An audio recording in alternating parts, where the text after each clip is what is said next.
Zach here again from Universal Air, getting ready to start on the front end of this Audi A7.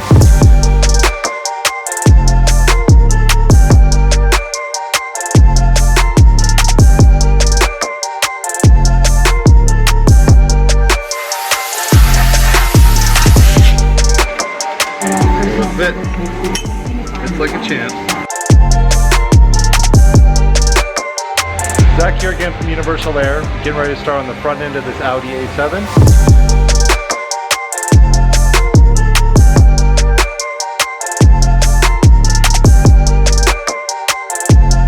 Alright, here we go. We got the strut out of the front end, as you can see here.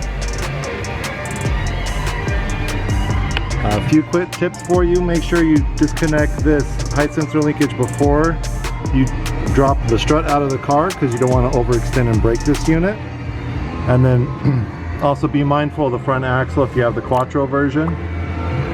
What we did is we just disconnected this lower sway bar bolt off of the strut, removed this lower strut bolt that held the strut to lower control arm, as well as pulled out this crossbar that holds the ball joints to the spindles. After taking the 3 bolts off the top, this whole thing dropped down as you saw, and we're able to pull out the strut.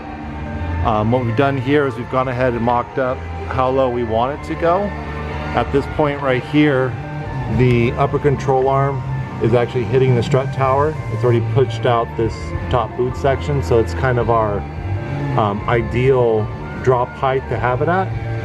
And what this will do,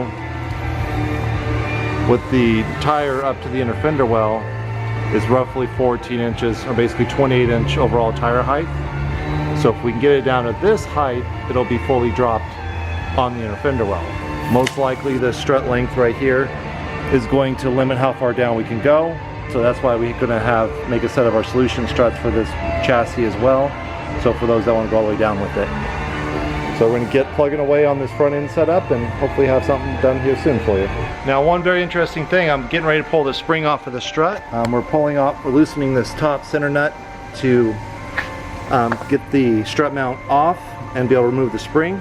I'll get it close to the end so when I go over our strut spring compressor, we don't have to sit there and loosen it as far. With the factory spring on it, there's no tension.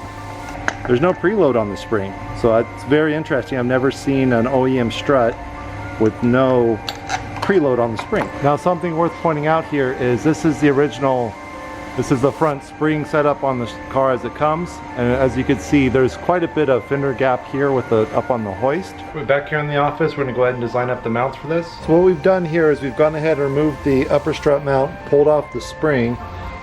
This used to sit in there.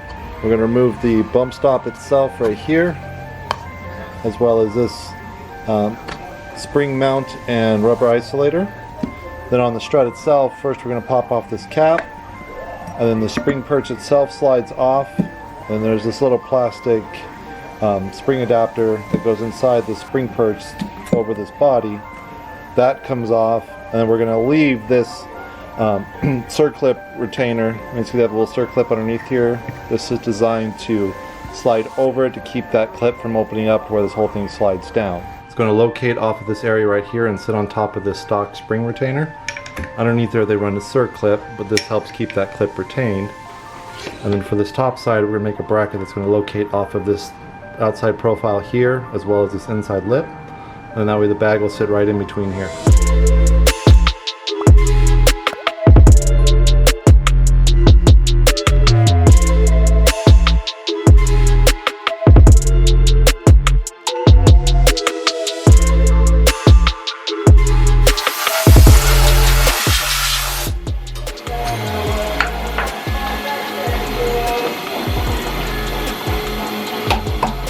Looks pretty good to me.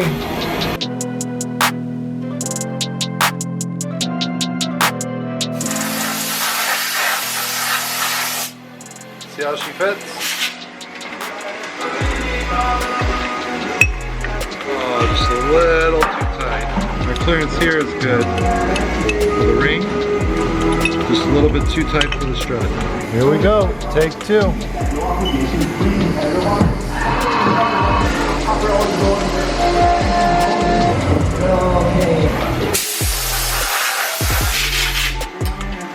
Here's our plate.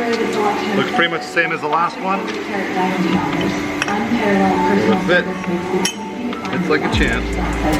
Slides down, sits on top of that clip down there. So I've gone ahead and mocked it up in here with the brackets over the strut back in the vehicle, everything bottomed out.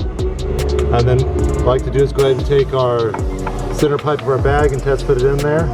Make sure one, we go all the way down with how it is right now. But we do have a little bit of play here. So what I'm going to go ahead and do is thicken up the bottom plate. I measured out, it's basically 100 thou more of gap in there, or just under an 1/8 inch.